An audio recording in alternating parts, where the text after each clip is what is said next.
Hello! Greetings and welcome back to our channel.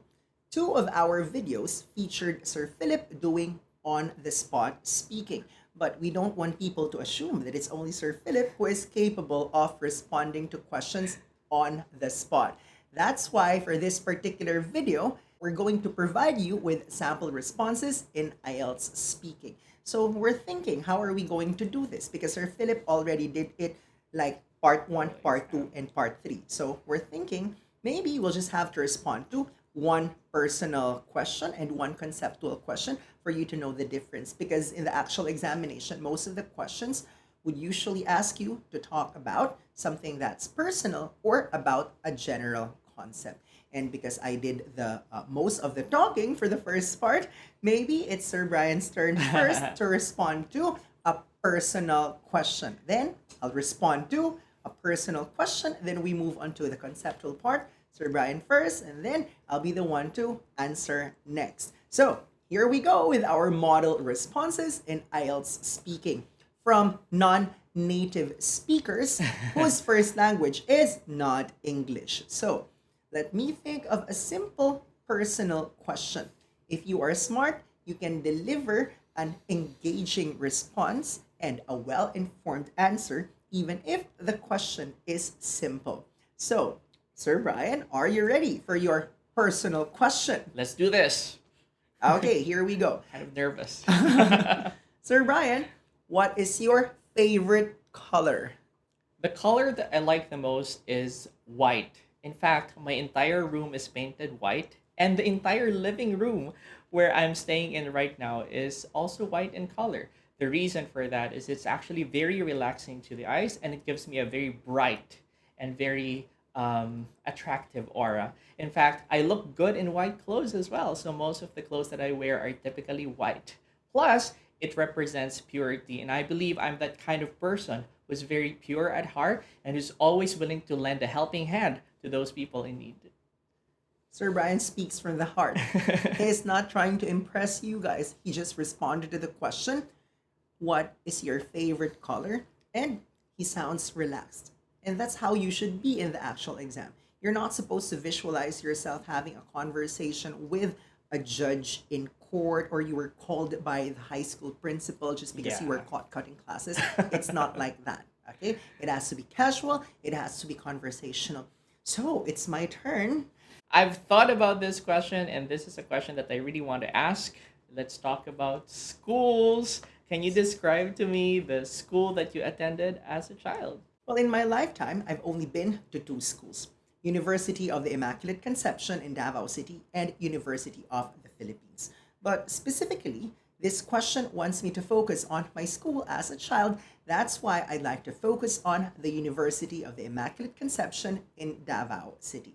This academic institution follows an innovative approach.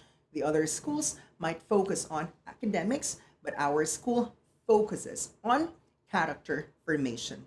Our teachers made sure that we grow to be morally upright individuals that do not cause harm in society. And perhaps that's the reason why I became the person that I am today. So, given the chance, if I'm going to have a child of my own someday, I wouldn't think twice. I'm going to send my child to the same institution, even if I'm based here in Manila. Because rest assured that this school is going to treat my child in the same way that I was taught when I was younger. Wow, excellent job. Bravo. I could have not said it any better. So that was a very good response. It was delivered so fluently, and most importantly, it sounded very natural. I also loved the conclusion part. Most examiners would be very impressed with that kind of response. How about we go to the second type of questions, Sir Irvin? We're going to talk about more conceptual. Conceptual. Yeah, more conceptual So, questions. not in all instances, the examiners are going to ask you personal questions. Sometimes they are going to focus on general concepts. So now let me think of a general concept that I'd like Sir Brian to talk about. Maybe we focus on cashless society because I encountered that in writing, and perhaps some of our reviewees shared their experiences that it also came out in IELTS speaking. So now, here's the question for you, Sir Brian. There are people who prefer to use cash, while there are those who prefer to use credit cards. will you please talk about these two modes of payment? Well, there are striking differences between utilizing cash and using plastic money or credit cards when availing goods and services. And I would like to talk about two different aspects. The first one is convenience. It is actually very inconvenient for some people to bring cash with them, especially because of the safety concerns of bringing cash, plus the fact that they would always have loose change, which is very inconvenient for a lot of people. On the contrary, bringing plastic money enables people to pay the exact amount without having to pay tips, and they don't have to carry with them cash every time. They can pay by just tapping their card on the terminal or just swiping away and purchasing their goods and services. But secondly, I would also want to point out that cash is actually one that gives people so much value because if they pay in cash, they have money with them, they're able to avail services everywhere, especially in less developed countries, particularly when they're traveling. Here in the Philippines, for example, not a lot of stores accept credit cards, especially in far flung areas. So it might be better for them to bring cash. This is something that credit cards cannot afford to do for people. Wow. That was such a lengthy response, and I wasn't able to butt in because everything that Sir Brian mentioned is actually related to the question. It's just that we'd like to remind everyone that in the actual examination, there might be a possibility for the examiner to butt in. Okay, so don't always expect to finish your responses. That's why, if I were you, you have to mention the answer, the straightforward response in the very beginning, and that's when you elaborate later on. Because if in the beginning you've just mentioned one aspect, well, there might come a time that the examiner will throw the next question. So in the end, you are not able to appropriately answer the question. So Sir Brian is done with his personal and conceptual task. It's my turn now. Hmm. Okay, so let me think about a very relevant question here, uh, and a very common one, sir. I'd like to ask you to talk about the environment. Some people think that the problems that are faced by countries regarding their environment is the sole responsibility of the government, while others say that is the responsibility of people. What can you say about this? Primarily, it has to be a collaborative effort between the two. It's just that I feel that the burden must be on the shoulders of the people and not the government. Because in the first place, the government does not need to create laws if it's in the hearts of people to take care of the environment. A case in point, in Scandinavia, there are not too many rules and policies that require people to take care of the environment because in the first place, it comes out naturally. It starts with the correct mindset.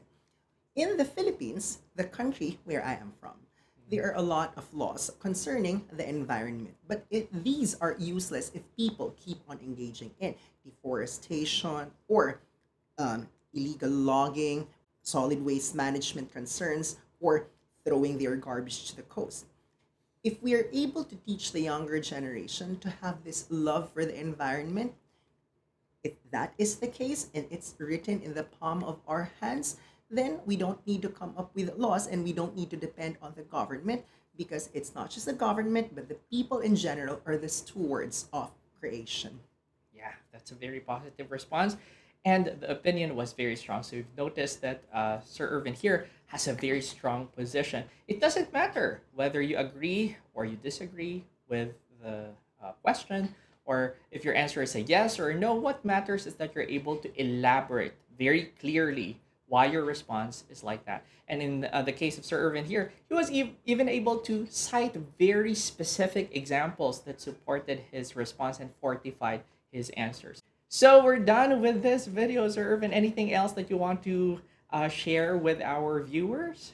Perhaps if you have suggestions, what topics you'd like us to talk about, don't forget you can email us, you can send us a message, and we'll come up with these videos to help you in maximizing your potential and acing the test. Once again, we are 9.09er.